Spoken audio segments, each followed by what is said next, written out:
এবারের আইপিএলে এখন পর্যন্ত সেরা বোলার মুস্তাফিজ। তার প্রথম ম্যাচ শুরু করেছিলেন তিনি আইপিএলের সেরা বোলার হয়ে এবং শেষ ম্যাচটাও তিনি আইপিএলের সেরা বোলার হয়েই শেষ করলেন। পার্পল ক্যাপটা নিজের করেই তিনি আইপিএলটা শেষ করলেন।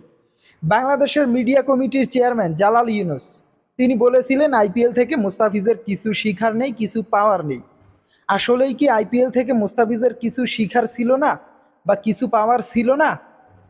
আমি বুঝি না যে এবারের আইপিএলে মুস্তাফিজ যদি পুরো সিজনটা খেলতো তাহলে অবশ্যই মুস্তাফিজের পাওয়ার ছিল, বাংলাদেশ ক্রিকেটের পাওয়ার ছিল।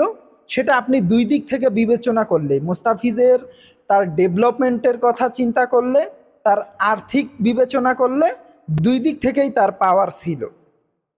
সো এমন তো না যে মুস্তাফিজ জিম্বাবু সিরিজ খারাপ খেললে আপনি মুস্তাফিজকে বিশ্বকাপ ভাবনায় রাখবেন না। বিষয়টা তো এই রকম না। আপনি আলটিমেটলি মুস্তাফিজকে দেশে এনে জিম্বাবুয়ের বিপক্ষে খেলাবেন তার ওয়ার্ল্ড কাপ প্রস্তুতির জন্য, তাই তো? সো মুস্তাফিজ তো এখন খেলার ভিতরেই আছে আইপিএলে, তাই না? এখানে মুস্তাফিজ বল করবে কাদের বিরুদ্ধে? জিম্বাবুয়ে ব্যাটসম্যানদের বিরুদ্ধে। কিন্তু আইপিএলে এখন মুস্তাফিজ যাদের বিরুদ্ধে বল করতেছে, ওয়ার্ল্ড ক্লাস প্লেয়ার, যারা ওয়ার্ল্ডের সেরা সেরা ব্যাটাররা এখানে আইপিএল খেলছে, তাদের বিরুদ্ধে মুস্তাফিজ বল করবে। সো তাদের বিরুদ্ধে বল করে মুস্তাফিজের যেই প্রস্তুতিটা হবে সেটা কি কোনো অংশে জিম্বাবুয়ের বিপক্ষে খেলার চেয়ে কম হবে? এখন হয়তো বলতে পারেন ন্যাশনাল ডিউটি।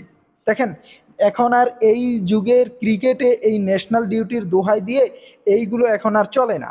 আপনি অস্ট্রেলিয়ার দিকে তাকান, অস্ট্রেলিয়ার কোন প্লেয়ারটা তারা আটকে রাখছে? বিশ্বকাপের আগে অস্ট্রেলিয়ার কোনো প্লেয়ারকে তারা আটকে রাখে না। বাবা, তোর যেখানে ইচ্ছা, যেই লিগে ইচ্ছা তুই খেল, আমার দরকার বিশ্বকাপের আগে তুই টিমে থাকা। ওরা ওদের ভালোটা বুঝে, আমরা কেন বুঝি না সেটা আমি জানি না।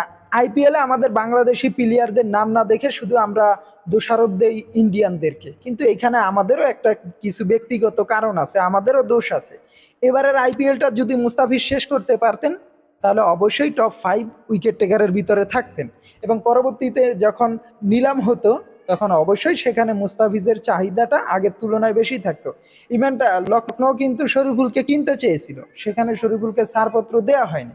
জিম্বাবুয়ের বিপক্ষে আপনার বেঞ্চের যেই বলারগুলো আছে সেগুলোকে আপনি বাজিয়ে দেখতে পারতেন। হাসান মাহমুদ আছে, সাইফুদ্দিন আছে, তানজিদ হাসান সাকিব আছে, এরপরে আরও কিছু বলার আছে যারা প্রোমেজিং ইয়াংস্টার।